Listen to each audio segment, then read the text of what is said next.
South of Peru, where the land begins to forget softness and surrender itself to wind and salt, lies Ica. It is a place the rest of the country does not fully understand. When people imagine Peru, they think of mountains, jungles, stone citadels clinging to cliffs.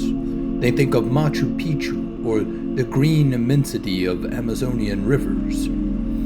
Ica is something else entirely.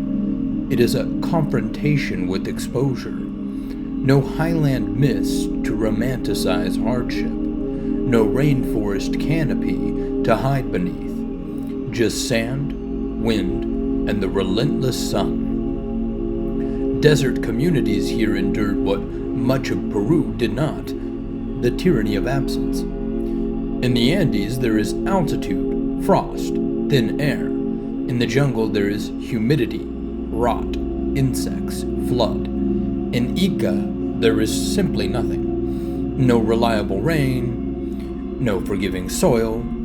The Paracas and Nazca cultures who flourished along this coast engineered survival in ways that felt almost defiant. They carved irrigation canals across barren earth, drawing meltwater from distant Andean sources into land that, by all logic, should not grow anything. They mastered the art of coaxing life from drought. Their fields were not gifts of climate, they were acts of will. The Nazca culture in particular understood geometry and cosmology in ways that still unsettle modern observers. The lines etched into the desert floor were not random art, they were ritual pathways, celestial calendars, invocations laid across a landscape so dry that it preserved intention itself. The desert became parchment. When the wind cleared the surface stones, lighter soil beneath revealed shapes only visible from above.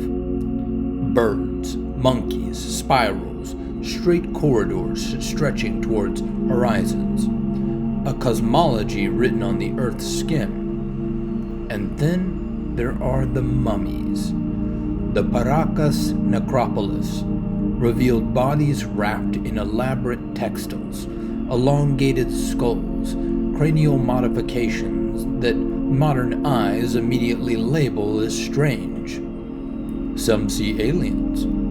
Some see genetic anomalies. What is undeniable is the ritual intention. Cranial shaping was not deformity, it was identity. It signified class, lineage, spiritual alignment. The desert preserved these bodies so completely that hair, skin, and fabric remained centuries later. In wetter climates, they would have dissolved into anonymity. In Inca, the dead refused to disappear. These mummies give us more than biological curiosity. They offer insight into the occult dimensions of coastal cultures. Burial bundles were not merely disposal of remains, they were installations of power. Textiles encoded myth. Patterns represented deities associated with the sea, the underworld, fertility, and sacrifice. Some graves suggest ritual decapitation, trophy heads believed to carry spiritual potency. The boundary between life and death was porous. The desert did not just store bodies, it stored belief systems. The dryness acted like a vault. Without moisture, organic material endured. We can analyze pigments, weaving techniques, even stomach contents. We see what they ate, how they prepared for death, what symbols they considered sacred. The occult was not fringe, it was infrastructure. Power moved through ceremony, through offerings buried in sand, through alignments between stars and dunes. The desert, stripped of distraction, amplified ritual. When nothing grows easily, symbolism grows fiercely. That same harshness shaped modern Ica. Earthquakes have repeatedly broken it. In 2007, much of the region crumbled in minutes.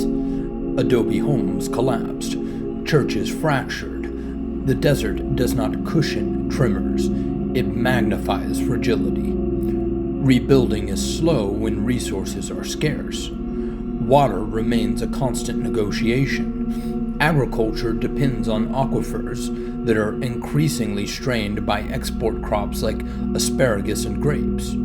There is wealth in vineyards, yes, but also depletion. What appears lush in certain valleys is borrowed from underground reserves that may not replenish. Scarcity defines psychology here. In Cusco, stone monuments broadcast imperial confidence. In Ica, survival is quieter.